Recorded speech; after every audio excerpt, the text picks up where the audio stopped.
குஜராத்தில் முதல் முறையாக நடைபெற்ற சர்வதேச யோகா சாம்பியன்ஷிப் போட்டிகளில் 2 தங்கப் பதக்கங்களை வென்ற கரூர் மாணவி ஹேம மாலினிக்கு யோகா ஆசிரியர்கள், ஆர்வலர்கள் மற்றும் பொதுமக்கள் கரூர் ரயில் நிலையத்தில் உற்சாக வரவேற்பு அளித்தனர்.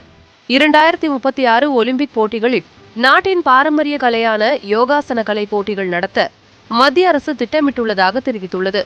இதன் முன்னோட்டமாக சர்வதேச அளவிலான முதலாவது யோகா சாம்பியன்ஷிப் போட்டிகள் குஜராத் தலைநகர் அகமதாபாத்தில் கடந்த 4ஆம் தேதி தொடங்கி 8ஆம் தேதி வரை நடைபெற்றது.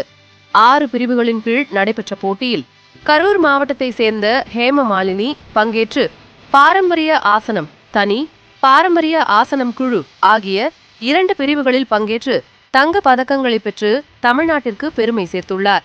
அமெரிக்கா, தென் Africa, Zambia, Russia, Japan, Oman, Russia, Uganda, Kenya உள்ளிட்ட 79 நாடுகள் கலந்து கொண்டன. இதில் இந்தியா சார்பாக தமிழ்நாட்டை சேர்ந்த 2 பெண்கள் உள்பட 124 பேர் பங்கேற்றது குறிப்பிடத்தக்கது.